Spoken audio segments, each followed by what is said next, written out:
So I'm Alex Barron, and I will be telling you about my life and its relation to Hellen Keller, which, as you can see, there's a strong correlation between the two of us. But for those of you who don't know who Hellen Keller is, she was blind and deaf and overcame these great challenges to eventually learn how to communicate with the world, which is absolutely amazing. Now, if you don't know who Hellen Keller is, that's kind of amazing, because she did such great things. But you wouldn't believe how many people don't even know the simplest of things. I had this teacher. She didn't know who the Red Baron was, or rather, she knew that he was, but didn't know which war he was. Now, the important part about that is she thought he was in World War II. Now, if you don't know who the Red Baron is, that's okay. My last name's Barron. I kind of figured out who it was. So, the reason that it's so embarrassing that she didn't know who it was is her reason. She thought that the reason that the Red Baron was in the Second World War was because he was German, and so he couldn't possibly have ever been in the First World War. Right. So that's like me coming up to someone and saying, "Oh, you're not wearing shoes," when they're wearing Nike shoes. And me going, "Well, those can't be shoes because, well, those are Nike, and everyone knows Nike doesn't make shoes." Anyway, where was I? Right, so Hellen Keller and me. So Hellen Keller learned to communicate through when her teacher was pouring water in one of her hands, and then in the other hand signing the word for water. And she, at one point, just clicked, got it, understood it. They went from there, and she eventually learned to communicate with everybody. So she had this big aha moment, right? So I, too, had a big aha moment. It's not like I was learning to communicate with the world, but hey, it's my moment. So I was about 7, and I was sitting in my living room in my big wheel, and just rolling around because, hey, that's how I roll. And I was watching TV and had gone to commercial, so as any normal 7-year-old, I stopped paying attention because I really just wanted to get back to Teenage Mutant Ninja Turtles, because honestly, when you're a kid, that's like your life. You're like, I wish I was a turtle that was exposed to some radiation, grew some ninja powers, and had a rat master that would teach me kung fu. And I'm not saying I did this, but some kids were known to walk around trying to find rats to bribe with cheese to teach them kung fu. Anyway, back to my story. So I was, rolling around in my big wheel, and this commercial came on. And I was like, oh, commercial, right? Then I saw the big Olympic rings, and I was like, ooh, shiny. I like shiny. So I started paying attention again, and it goes to a screen where there's this massive man just stepping into a circle with a big metal ball on a string. And I was like, I don't know what's going on, but I like this. So he gets in, grabs it, spins it around his head, and I'm like, yep, I definitely like where this is going. Then he himself starts to spin with the ball, and it's absolutely amazing. And he throws, and it just goes up, up, and the ball disappears. And I was like, yeah, I want to do that. Whatever that is. Now I know what you're thinking. So Hellen Keller figured out language when she was like 6, deaf and blind, and you want to throw a ball on a string. Right. Super similar. But hey, it's my dream. It really did change my life, and I got into sports, and I joined track. But so you know, the ball on a string thing, it is a real thing. It is called hammer throw, and no, you don't throw hammers. You really do throw a metal ball on a big long string. Don't ask me why they call it hammer throw, though. The only thing I can come up with is the ball on a string thingy wasn't a catchy enough name for an Olympic event. So the first time I did get to throw a hammer throw, I was at the Meyer State Games, and the only reason I went there was because they had hammer throw. But when I got there, I found out that you need equipment. And when I say equipment, I do mean more than the ball on the string.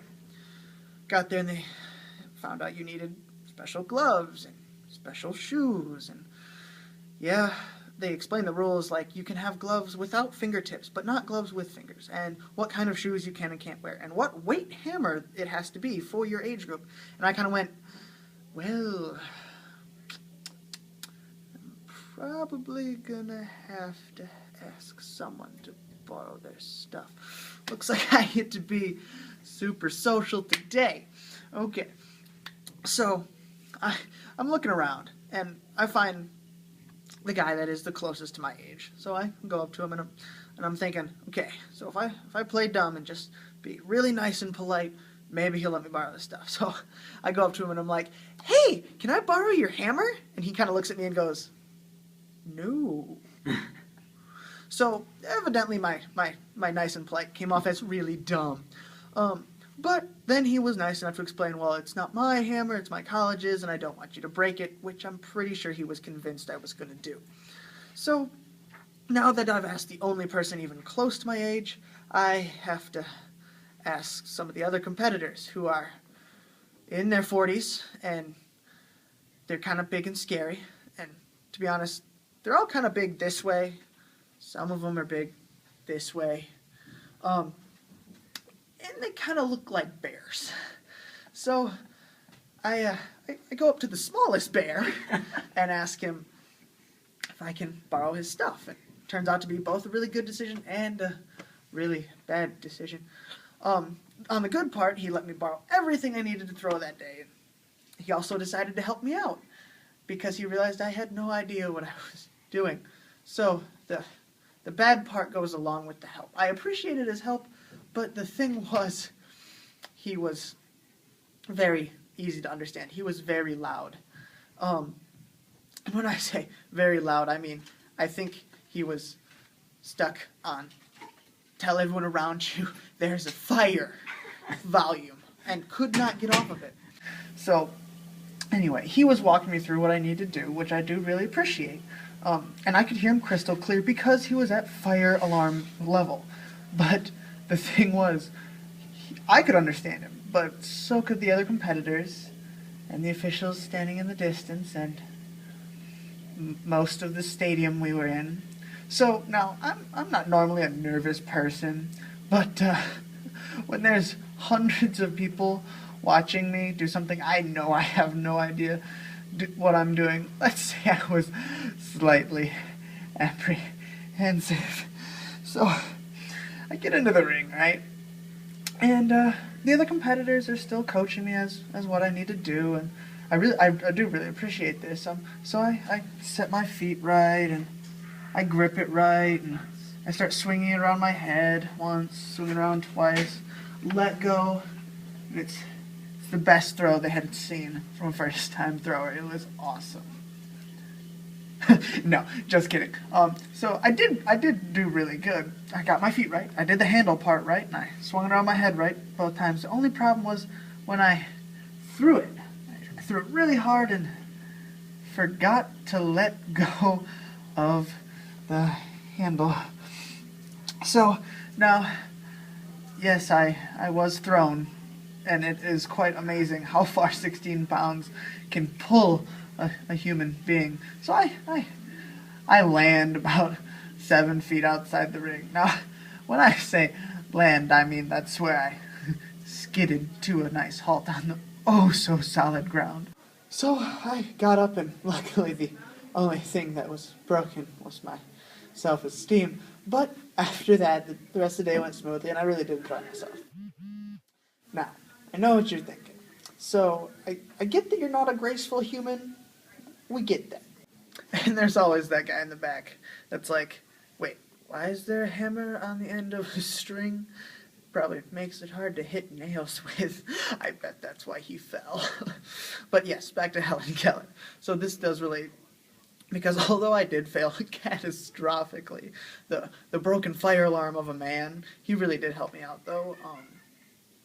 He gave me good coaching and actually gave me tools that I could use to improve my throwing abilities, and so he was kind of my teacher. And Hellen Keller, she also did have a teacher. Her name was Ann Sullivan, and she never gave up on teaching her how to communicate, and eventually they really succeeded together. Now, in my experience, I may have learned a lot, gone through some shenanigans, and ended up with a great story to tell, but Hellen Keller is a story about someone who goes through struggles, and in the end, her story is a story of someone who is truly great. And that is all there is.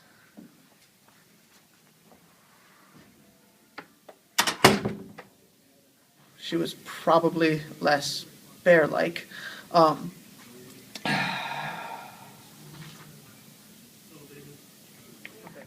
So, that's all I can. Now, when I say equipment, oh dang it, I messed up. So,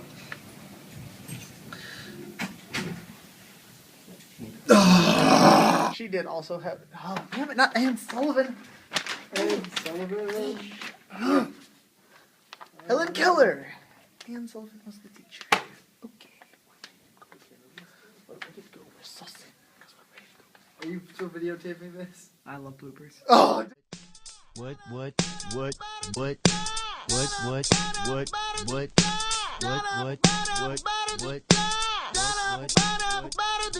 Oh!